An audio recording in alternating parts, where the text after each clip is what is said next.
How you going? I'm Razor. I run a charity called Moral Compass where I take kids hunting, fishing.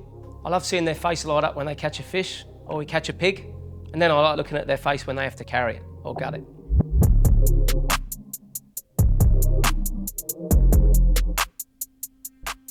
I was born sort of southeast London, quite a tough place to be born, a lot of crime, people carry knives, a lot of drugs, and I was really dyslexic, which we found out, and struggled to read and write, just written off by everyone, just put in the naughty kid class, got more and more naughty.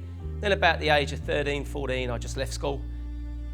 I started to take a lot of drugs, and it got to the point where I couldn't even have a pint of beer without wanting cocaine. It all come to a head, heading for jail, and what I did is I outsmarted everyone. I said I'd join the army. I ended up doing 10 tours of duty all over the world. I was involved in a lot of conflicts, full on. This old fella, everyone respected him, you know, because he'd been in the SAS, he was an old paratrooper. His name was Whitey. He'd basically start talking to me about God, and we just talked about different stuff.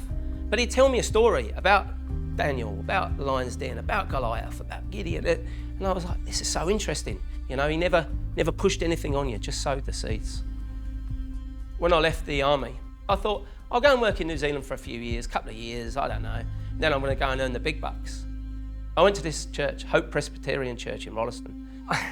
I wasn't brave enough to sit out in the congregation, so I went and sat in the creche, and I just hid in the creche. A lady grabbed me and she said, oh, have you met this bloke? He's in the army. Oh, his name's Neil Carter, army chaplain. But you think sometimes, for me, if you say army chaplain, you're like, someone who just gives out lollies, talks to you, leaves. I was probably hungover because Saturday night was before. I was only at church with my kids. I was like, oh, great, I'll go and meet this bloke. Well, there you go, it's another God thing, isn't it? Hey, a mentor, another mentor. I've been so lucky. I've just fell on my feet with the right people at the right times. Now I know why, you know? I'm here to do a job. I've been given a purpose.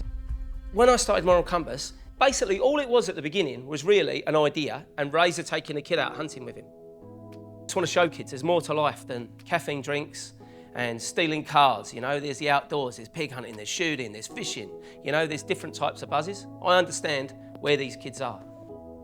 They were like me. To be known by God is to be loved.